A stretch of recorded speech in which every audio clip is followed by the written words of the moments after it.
महाराज जी, आपने 9 देवियों के बारे में विस्तृत जानकारी दी। अब हम आपसे ये भी जानना चाहेंगे कि जो भक्त जन हैं वो 8 नवरात्रे या 9 रात्रे पूजन व्रत उपवास करके पूजा करने के बाद कन्या पूजन करते हैं, वो कन्या पूजन किस विधि विधान से करना चाहिए, कितनी कन्याओं को भोजन कराना चाहिए और उन कन्याओं के लिए भोजन में क्या क्या होना चाहिए, क्या उन कन्याओं के बीच में कोई लंगूरा भी होना चाहिए, ये भी जानकारी। बड़े सुंदर बात जी। प्रजापति जी की सारी बातें इतनी ऐसे होती हैं कि बस मन आह्लादित हो जाता है।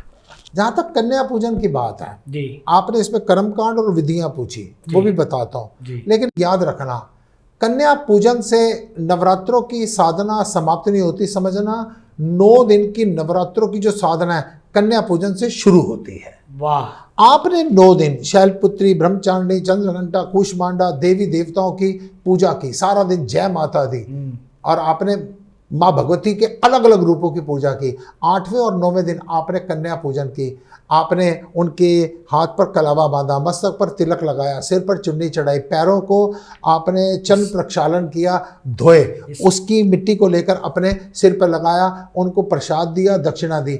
ये आपको क्या मैसेज दे रहा है? यहाँ से आपकी जिम्मेदारी शुरू हो रही है। और जिम्मेदारी क्या है? आप जिस समय समाज पर बाहर जाएंगे ना, जब आपको कोई बेटी नजर आए, जब आपको कोई बहन नजर आए, तो आप याद रखना कि इन्हीं बेटियों को, इन्हीं बहनों को मैं अपने घर पर अभी माँ भगवती के रूप में पूज कर आया हूँ। उसमें वासना का आपका विचार नहीं होना चाहिए, उपासना का ध्यान होना चाहिए। अगर इन बच्चियों की तरफ कोई बुरी नज़र से देखे तो उस समय आपकी नज़र उन बच्चियों की सुरक्षा के लिए, आपका हाथ उन बच्चियों की सुरक्षा के लिए उठना चाहिए। कन्या पूजन का विशेष महत्व इसलिए रखा गया क्योंकि कलयुग में राक्षसी तत्व लोग इन बेटियों के ऊपर भेड़िए बनकर अत्याचार कर रहे हैं, लेकिन माँ भवानी के भक्तों की ड्यूटी बनती है कि इन बच्चियों की सुरक्षा कैसे करनी है, इनका सम्मान कैसे करना है। ये कन्या पूजन का विशेष महत्व है। अब जब बात करेंगे कन्या पूजन की, कन्या पूजन में आप बच्चों को शिक्षा सामग्री दीजिए।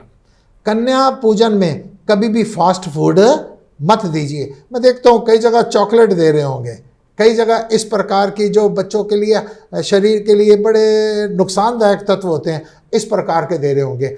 बच्चों को शिक्षा सामग्री दीजिए, बच्चों को कोई ना कोई वस्त्र दीजिए, उनको पैसे दीजिए।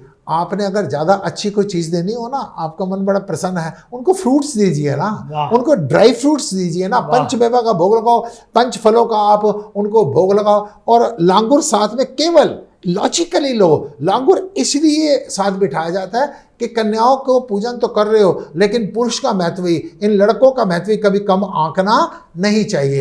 कन्या पूजन महान संस्कृति का हमारा संदेश वाहक है। सनातन धर्म हमारे को कह रहा है हर बेटी की रक्षा करना हमारा कर्तव्य है। हमने इनके चरण स्पर्श किए हैं।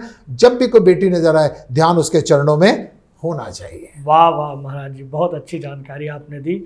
ये कहें कि हमारे नवरात्रि पूजन करने का, व्रत करने का, उपवास करने का जो ध्येय है वो पूरा हो गया। हमें ईश्वर की प्राप्ति हो गई, माता की प्राप्ति हो गई। और हम, अगर आप ये वीडियो YouTube पर देख रहे हैं तो हमारे चैनल को सब्सक्राइब करें और बेल आइकन को दबाना ना भूलें। अगर आप Facebook पर ये वीडियो देख रहे हैं तो हमारे पेज को लाइक करें।